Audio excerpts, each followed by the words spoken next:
If we have a fire truck sitting in, say, Wilmington's headquarters covering, and we have an incident, they come back immediately. Wilmington then would call another community in. A command vehicle like this would never be in a situation, unless it was a specialized situation, that if they left, it would jeopardize. One of the things, the next article, is a thermal imaging camera. Part of that will be a little television camera that you can project to, that we could be looking at something. If we were using something like that, it would make a difference whether we left or not. No, we wouldn't come back, but 99.9% of the time, if there were someplace operating in a fire, they would be recalled into this community. That's our number one priority, is the people in this community and the town of Lamar, period.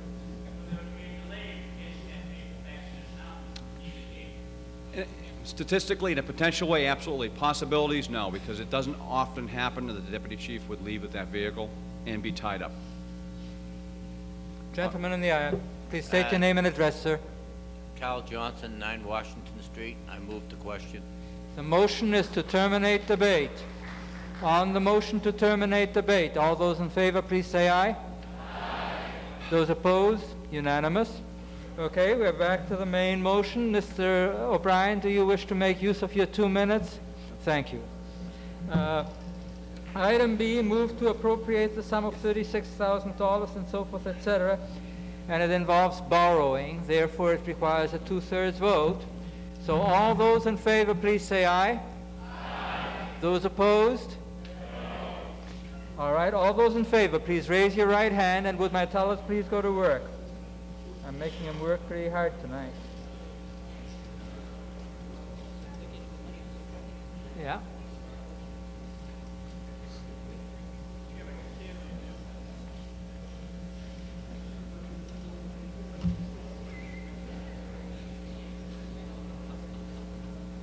Mr. Reitmeyer. 26. Mr. Mosseri. 39.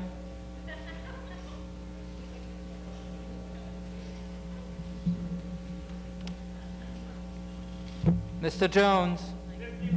51. All those opposed, please raise your right hand.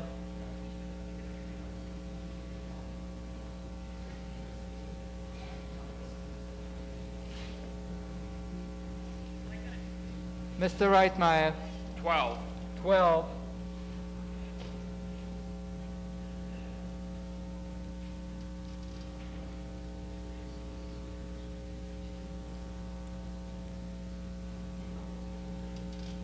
Mr. Jones. 17. Mr. Mosseri. 38. 38.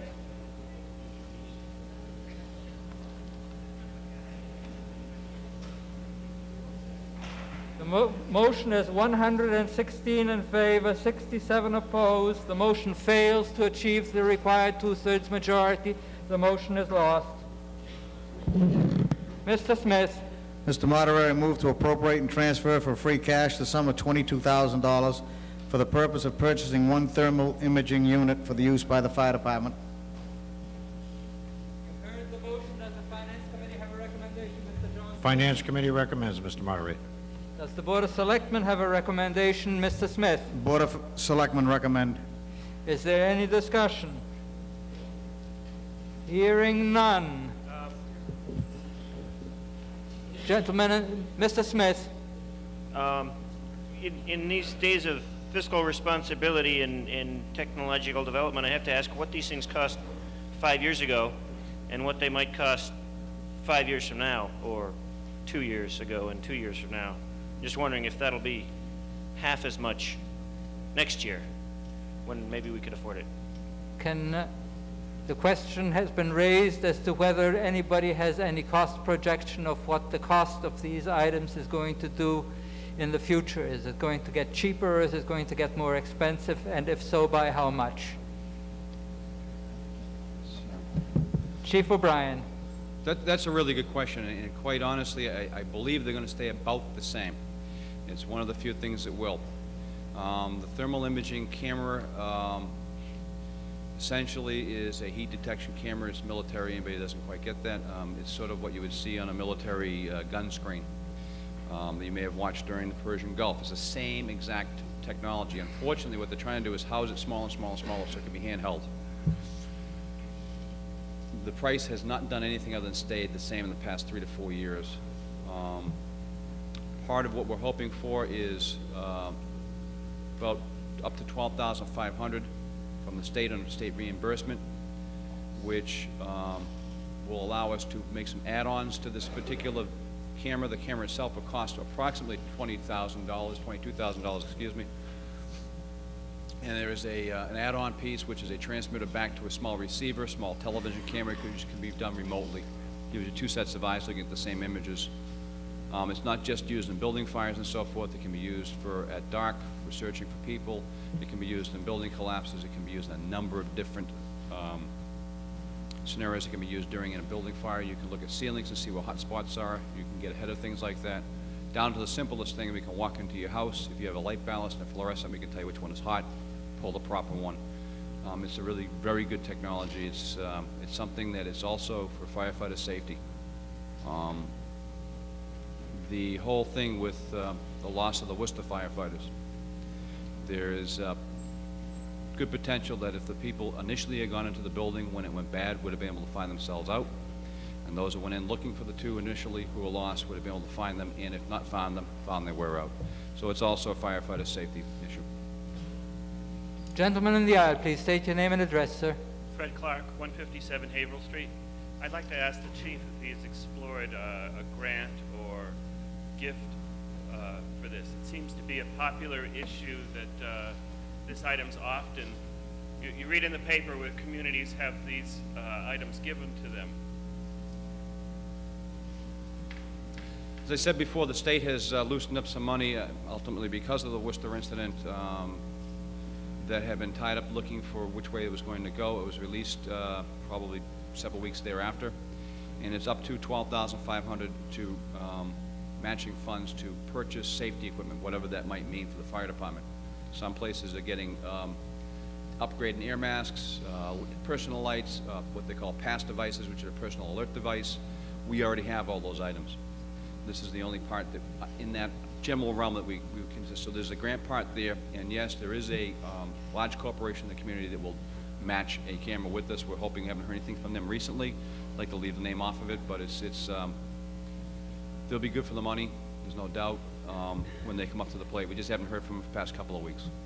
So we should, hopefully the home run will be, we'll get 1 thermal imaging camera for about $12,500, considering the state funding, and another one for Are free. you So then not intending to use the total authorization if this gift comes in from the major corporation?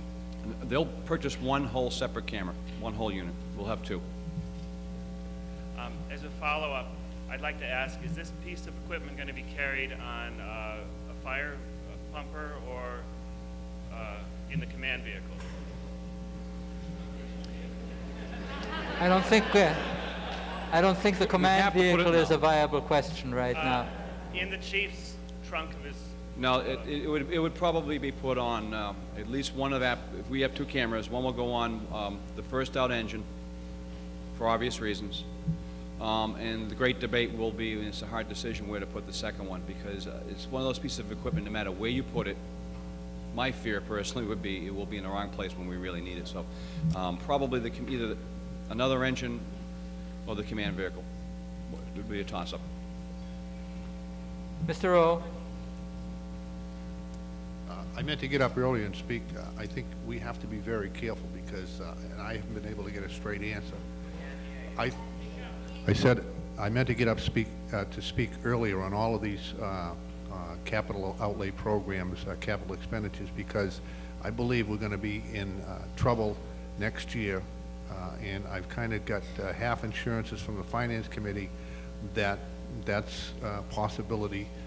They thought we might be in it this year, but it looks like we're going to get through. But next year, we're definitely going to be in a financial problem. So I think every single one of these items you have to consider very carefully, because the whole overall budget, this is part of your whole overall budget, and I really think next year we're going to be in trouble as far as needing an override for general government.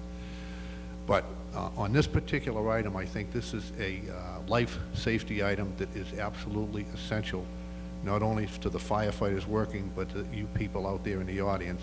And I think this is one place where we really cannot afford, and I urge you definitely to pass this. Mr. Smith?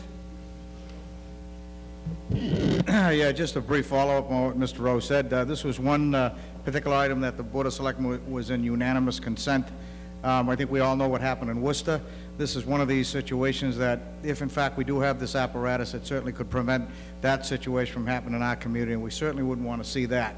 So that being said, I also urge you very strongly to support the thermal imaging unit. And I believe one person that should be recognized here, and that's our own, my good friend actually, Brad Jones.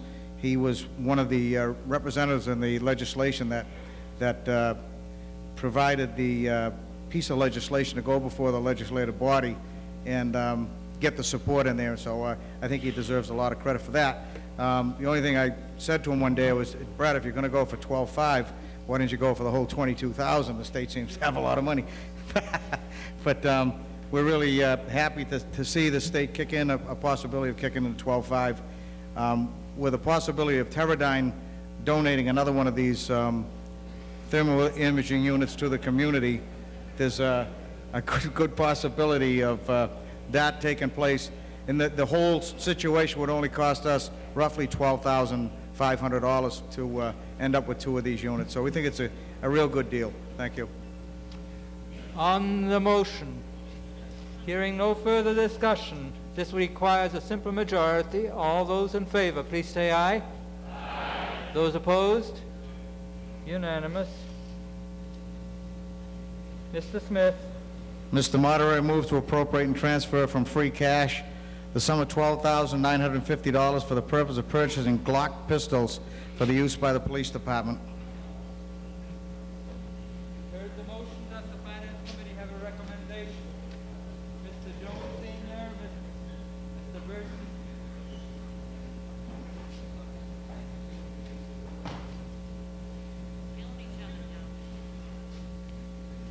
Motion under line item D on Article 13.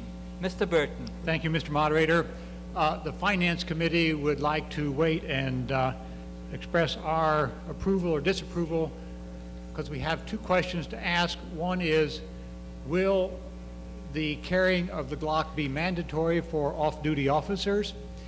And if so, will they always carry a Glock as opposed to carrying a personal weapon? Our recommendation is based on that, so if we could get answers to those, we would appreciate it. Mr. Smith for the Board of Selectmen. The Board of Selectmen unanimously recommend. And does anyone wish to answer Chief Purnell? I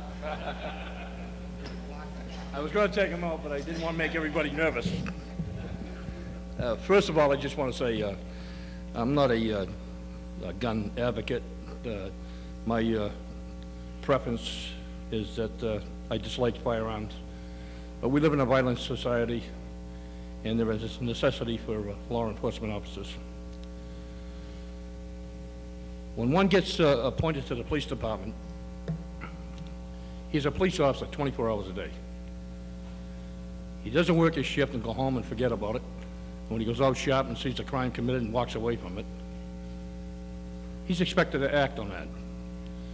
Now, in order for him to invoke his on-duty status police officer, he must have his rules and regulations state he must have his ID on him, his badge, and his weapon. Most officers have their own weapons. The town doesn't furnish an off-duty weapon. So we got a variety of different type of weapons. We have 38s, we have 357s, we have semi-automatics, and it goes on and on and on. Now, to cover the town with liability, I have to bring somebody in to train these people with those firearms. So what I'm attempting to do today is to have some conformity and consistency with our training and our weapons that we carry. Right now, the officer's carrying an on-duty weapon of, it's a .22 Glock semi-automatic firearm. What I'm proposing is to buy a Model 27 semi-automatic firearm, Glock, which is actually the same weapon. The only difference is the 27 is a lot smaller and concealable. The training and the Glock 27 and the Glock 22 are the